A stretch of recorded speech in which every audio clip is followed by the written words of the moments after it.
Hey peeps, welcome to another video. Today it's part 6 of the Celine tote bag sew along, and we will be finishing our bag, so you should end up with something that looks a little bit like this. So let's get started. After all that, you should end up with something that looks a little bit like this. So the next thing that we're going to do is drop our bag with the exterior side out into our lining, so that the lining has the wrong side out, so it's going to be right sides together, and then you're going to match up all of the seams. It doesn't matter which way round your lining goes, but you can have this as the front or the back pocket. It really doesn't matter, it's down to personal preference. So once you have dropped your bag outer into your lining, you want to clip or pin, I mean clipping in my case because I'm using vinyl, all the way around. I have nested the seams at these edges of the gussets, so one seam's going that way and the other seam's going that way. I'm going to sew around the entire top edge at 1/2 inch seam allowance. Once you've sewn your 1/2 inch seam allowance, you're going to want to trim away the excess seam allowance, so it's bring it down to about 1/4 inch. I'm going to trim out a lot of this foam as well because I don't want 2 layers of that in the top stitching when I've turned my bag through. You also want to clip into the curves around the gusset, tops of the gusset, and where it meets the main body of the bag, so that that will sit nicely when you turn everything through. Okay, so once you have trimmed and clipped all of the curves, you're going to be turning your bag through the inner zipper pocket. That's something I should have mentioned before we started sewing it together. You want to make sure that you have left your zipper open, because if you haven't, you will cry. So we need to berth our bag through our zipper pocket. This is one of my favourite and also like most difficult things to do. So time lapse, here we come.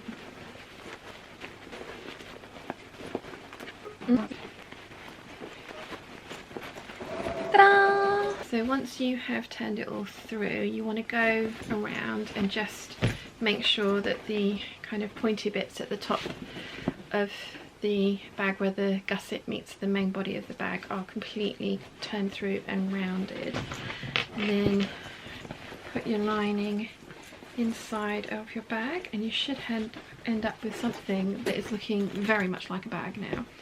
So the next thing that you want to do is finish this top edge, and we're going to need to top stitch it.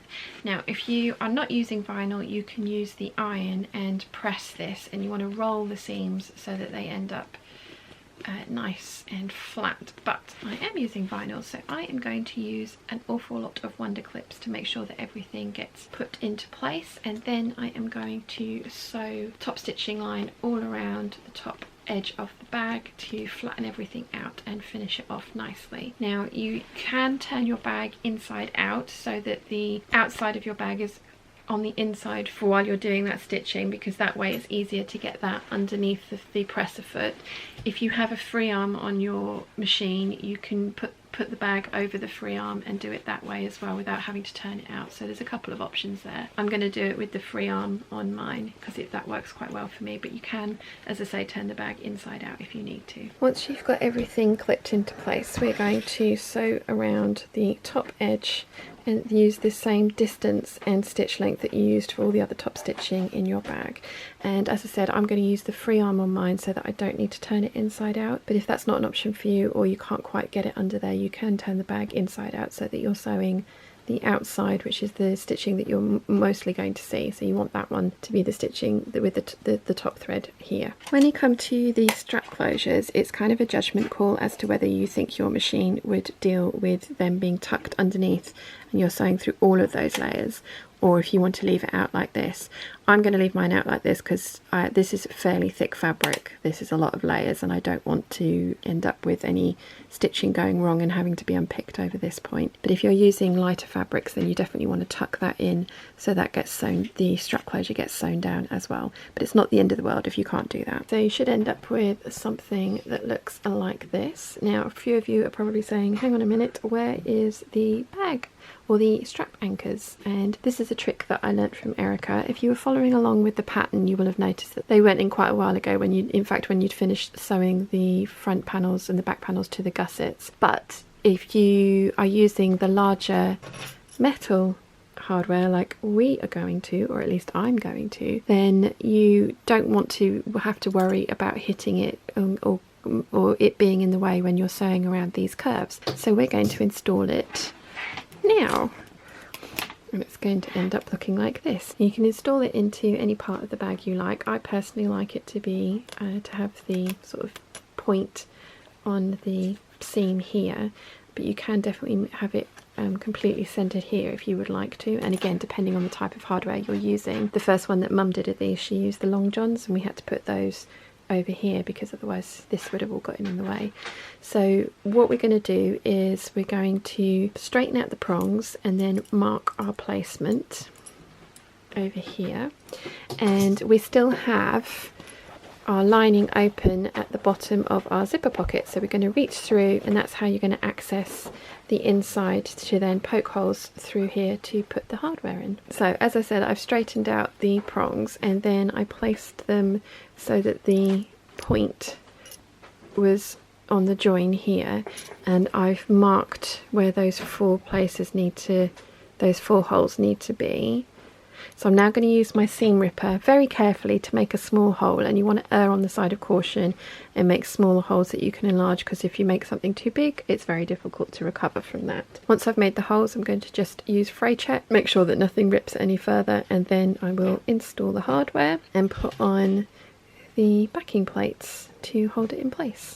Once you have all of your strap anchors installed, you can then sew up the bottom of your inner zipper pocket, and to do that you just want to bring it through so that you can see it, line up the pressed edges that you had pressed under earlier, and then just top stitch along that edge to close that pocket up. Then we can install the straps. So the last thing you want to do, or one of the last things you want to do, is install your straps. Now it's totally up to you whether you have the fabric side up or the vinyl or exterior contrast side up. I've gone for fabric side up because I just like the way it looks. One of my tricks for doing this is I install the first strap through the anchor, and then I will use my seam gauge to see how deep that particular turn up is, and then I will use my seam gauge to make sure that every other one that I do is the same. So the very last things that we've got to do is install some more hardware. I have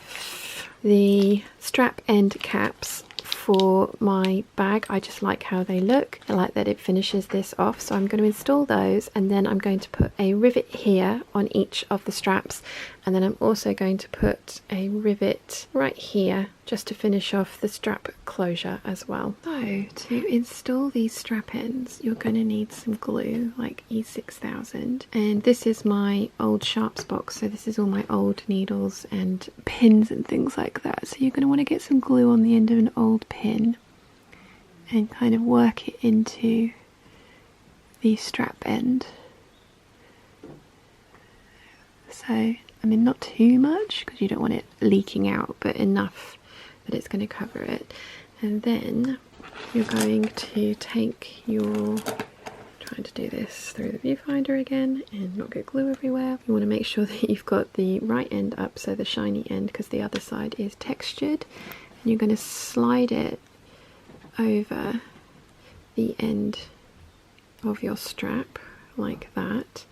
And then there are two screw holes in the back of your strap end, and they're for these little grub screws, so you don't need to punch holes or anything for them, because these screws basically just kind of burrow into the fabric and help the glue hold this in place. So I'm going to just quickly get that one in, and then get this one in, and then once you've got both on you can then tighten them. And you don't want to get glue everywhere. Ooh. So it's very fiddly to do through the viewfinder, as you can probably tell. Here we go.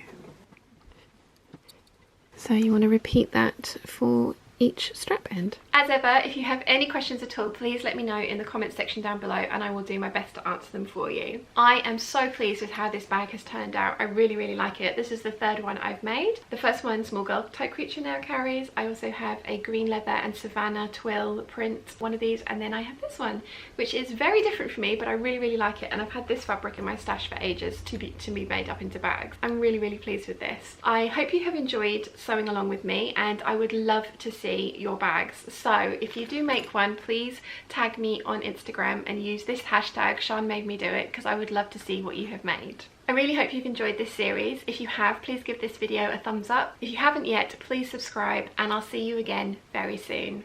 Bye!